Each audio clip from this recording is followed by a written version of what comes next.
if I were giving this talk about 20 years ago, and I asked an audience of this size, how many people had heard of mindfulness, I wouldn't have been surprised if nobody raised their hands. Now, however, I suspect that some of you have heard of mindfulness. And I can tell by your nods that that's true.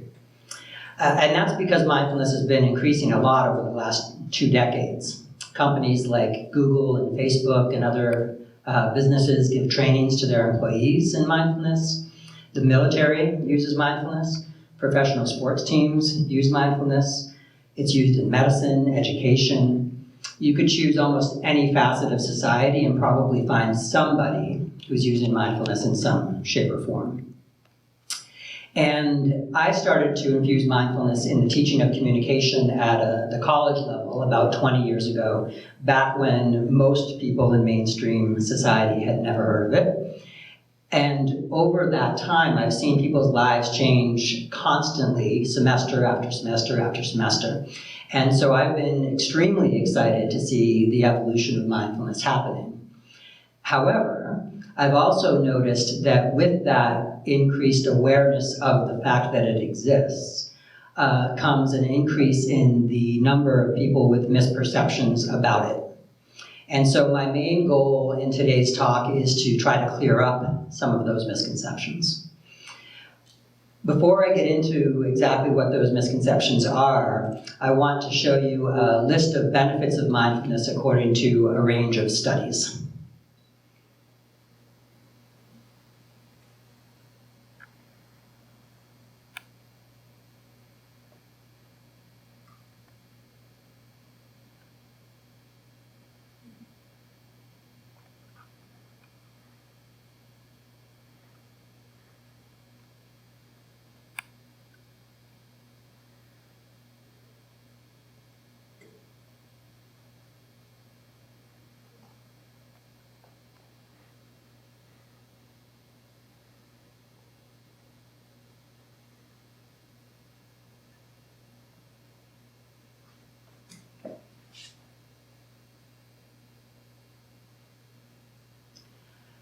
That's quite a range of skills and abilities, and I think that we would all agree that the world would benefit if more people possessed those.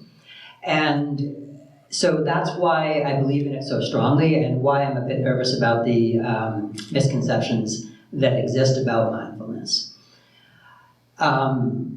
Mindfulness has the ability to help us with many of the challenges that we're facing in the world today. We've heard about some of those during the talks. But increased political strife, depression, addiction, anxiety, workplace stressors. And the beautiful thing about mindfulness is that it doesn't just help us in ways that improve things like the bottom line or improved ability to function well in teams and that kind of thing, but it helps us to be more fulfilled people and live more satisfying lives.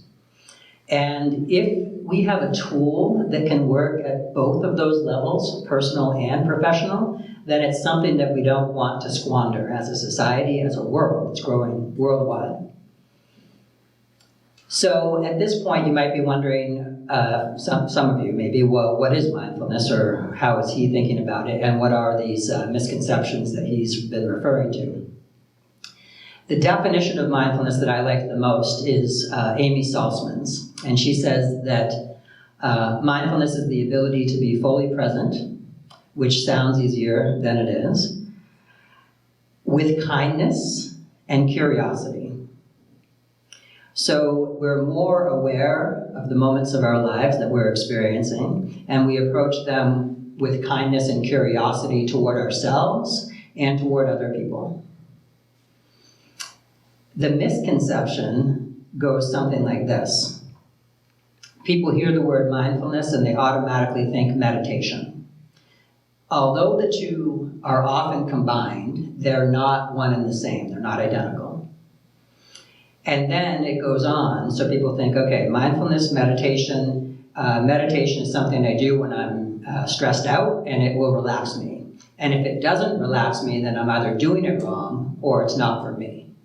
And that's where the misconception is pretty huge, because meditation is not something you do in an effort to reduce stress in that moment, right? It's not effortful in that way.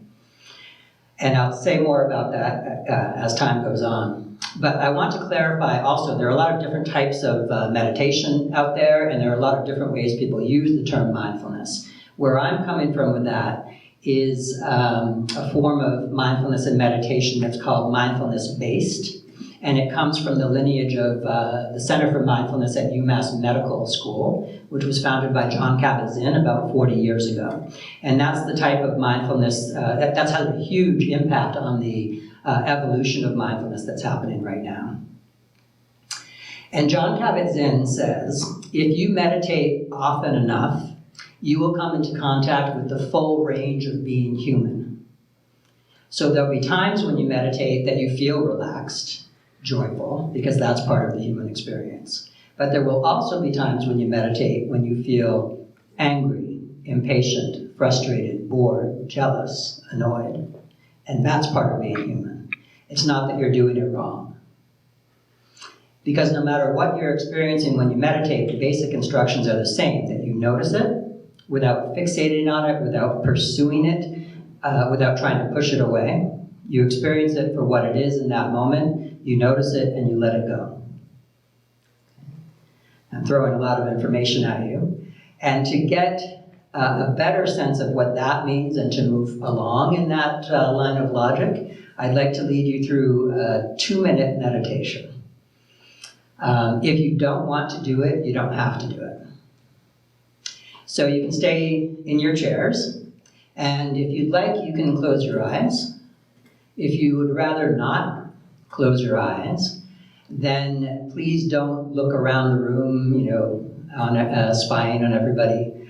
Don't stare at me, because that kind of weirds me out. So look forward and down if you have your eyes open, and then try not to really focus on anything in particular. And you can then bring your awareness to physical sensations of the breath, or if you prefer, physical sensations at the soles of your feet. If you're focusing on physical sensations at the soles of your feet, you might notice sensations such as temperature, moisture, maybe tingling, or maybe nothing. And you're not trying to manufacture sensations, you're just noticing whatever exists for you in that moment. If you're focusing on physical sensations of the breath, you might notice it as it touches the nostrils on the way in or the mouth, following through as the breath makes its way through the lungs. Maybe noticing the moment that it changes from an in-breath to an out-breath, that pause. And following the exhale, noticing the next breath begin without you having to make it happen.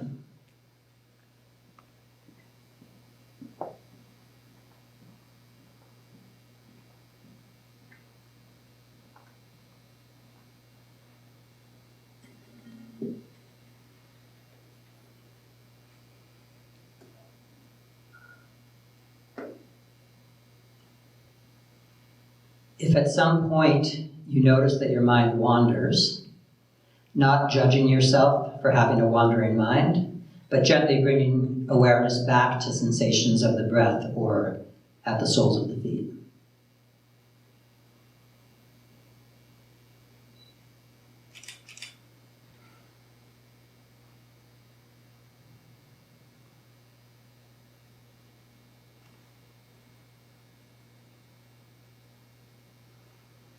Okay, so we'll end the meditation at that point. That was a very brief meditation, and some of you may have found it to be relaxing. You may now feel calmer, more focused, maybe more alert, more awake. Other people maybe weren't able to focus on physical sensations for more than a tenth of a second at a time, and your mind is just going all over the place, and maybe you feel a little restless, bored, whatever the case may be. And again, it doesn't mean you were doing it wrong if that was not relaxing for you. So it's a pretty simple process, but there are many benefits that come from it, and I'll just walk you through a few of them. Anytime you notice that your mind has wandered and you bring it back to the focus of your attention, you're that much more aware of your thoughts, of your inner monologue. Our thoughts influence our behavior often unconsciously and often unproductively. So the more aware we are of our thoughts, the better. We might notice a big insight that we have, for instance, be more aware of that, and that's helpful. But the chances are better that you'll notice an unproductive thought, because studies suggest that most of our thoughts, upwards of 80%, are negative. And so when you notice a negative thought, you can then let it go. Again, easier said than done, but it's easier to let it go if you've actually noticed it. Right? So you're developing that ability through the practice of meditation. You're also deceivingly developing the ability of resilience. So at one level, when you sit down to meditate, and let's say you're focusing on your breath, that's your anchor, and your mind goes off somewhere else. That could be seen as, well, that's not what I wanted, right? Didn't go the way I wanted it to. But instead of getting caught up in judging yourself or judging the experience, you refocus on the breath. That's a form of resilience. You're overcoming a setback, perceived setback. Right? And you're not judging yourself in that moment for having the wandering mind, right? Or at least that's part of the work. And developing that ability of not judging yourself is huge, because most of us are really good at judging ourselves unproductively, and it becomes a downward spiral that influences all kinds of facets of our lives. So if we can get better at not berating ourselves, that's huge. And it also happens to spill over into not berating others, right? Not judging others. Going back to the kindness and curiosity component of the definition. If you do enough meditation, you're also becoming more and more aware of your emotions. And I don't know, maybe you tapped into that a bit in the 2-minute meditation that we just did, maybe not. But it does happen. And then you get into the worlds of emotional intelligence and emotion regulation. And so I'd like to share with you a study that we did. The curriculum I developed is called Communicating Mindfully. It's a course. And we studied the results of this a number of years ago. So what we did is we asked students to volunteer to participate. We had 124 who did. They took pre and post tests. And so in the beginning of the semester, they answered a series of questions. At the end of the semester, they answered the same series of questions. And then we compared to see if there was a difference. We chose instruments that measured mindfulness, communication skills, emotional intelligence, and emotion regulation. The students increased in all of those areas, statistically significantly so. And then we got curious to look at, is there any correlation between their increase in mindfulness and their increase in emotion regulation in particular? And we found, yes, there was. And so I'll walk you through that a bit. The top row are the items for the mindfulness instrument that we used. So non-reacting is non-reactivity. Often we have a knee-jerk emotional reaction to situations that's not necessarily productive. And it keeps us from seeing things accurately. Students were less likely to react at the end of the course than they were in the beginning. Observing is a key part of mindfulness, being fully present and in the moment, noticing things as they are. And so students got better at doing that. As a result of that kind of clear observation, they also got better at describing, right? I mean, they're more aware of it, so they can describe it better. Non-judgment, we've already talked about. And all of those things play into awareness. And once you have that awareness, you can act on it. So acting with an awareness is part of the mindfulness instrument. As you can see by the blue X's, there were a lot of correlations between these mindfulness abilities and the emotion regulation abilities, which are listed on the left. The emotion regulation is talking about how do people handle situations that they view as being threatening or stressful. Okay. Often we don't handle those moments well, and our lives consist of quite a few of them at various degrees. Often we don't accept them, we try to deny that they're happening, or we become reactive to them, or we blame other people for them, right? It happens at home, it happens at work, it happens all over the place. And so the students at the end of the course were more likely to accept those kinds of situations. When things didn't go the way they predicted or the way they wanted to, they accepted, okay, but that is what happened, right? That's what I'm dealing with. And that allows them to then positively refocus. So it's not what I planned, but what's going on now. That then plays into an ability to make plans. And then the positive reappraisal is kind of wider than that, recognizing that when unexpected, unpleasant things happen, they might actually have positive results that otherwise wouldn't have happened, right? So the students became more aware of that possibility as well.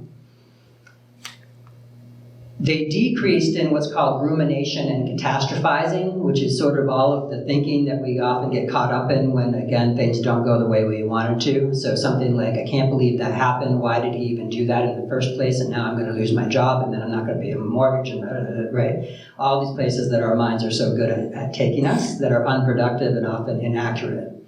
Students decreased in their tendency toward rumination and catastrophizing. Also, they decreased in the tendency to blame either others or themselves, which is often, again, a knee-jerk reaction, right? Oh, it's not my fault this happened, it's his, or I can't believe I did that, I'm such a loser, right? We can get caught up in those kinds of things that are unproductive. So students were less likely to do that as well.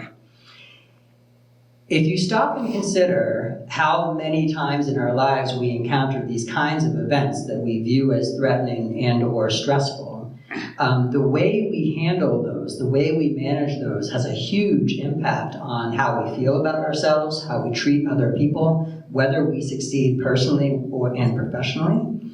And so this is where I think it's extremely important that people have a more full understanding of what mindfulness and meditation are. If they view it just as something I do when I'm stressed out, and if I'm not relaxed, then forget it, they're missing out. And not only are they missing out as individuals, but we're missing out as a society. We have a huge opportunity right now to make use of mindfulness in all of these facets of life. So I think that we're at a real tipping point with mindfulness, that if the misperceptions grow, mindfulness might fade as a fad. If the misperceptions don't grow and people learn more about it to apply it in a deeper way, it has an ability to fulfill its promise to us.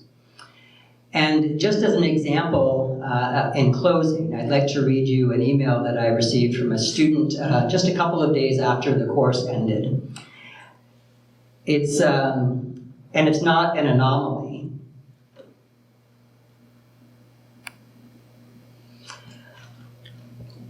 He expresses things here that a lot of students express. Hi, Dan, he says. I just wanted to let you know that I thoroughly enjoyed your class. It gave me an outlook on life that I completely looked by, and I'm so much happier than I was before. Is it usual that some students love the class so much they want to take it again? And ironically, the day before, one of his students had come and said, can I take that again? So it happens. I mean, this class has put more of a positive impact on my life than anything I've ever done, and it's no joke. I've literally told all my closest family and friends that I already miss the class dearly. Sincerely, Matt, and he gave me permission to use his full name, it's Matt Odom. And so we've stayed in touch a little bit. Every now and then we'll exchange messages. And I asked him a couple of years after the course if he was still practicing the skills that he learned in the course. And he wrote, still practicing mindfulness every day like it's second nature now. I realized how lost I was before the class, and finally found serenity because of it. So I think you can sense the kind of depth, the kind of impact that mindfulness can have on people that goes beyond, again, just a simple thing that you do when you're stressed out. And that's the main message that I wanted to get across to you today. So if you're not involved with mindfulness already and you're a little bit curious about it, then I strongly encourage you to check it out. If you have misconceptions about it, then I encourage you to question those a little bit, sit with them, learn a bit more if you're interested. And so I thank you for the opportunity, because obviously this is something that I believe in strongly, and I really do feel like mindfulness has a lot to offer us as individuals and the world at large. Thank you.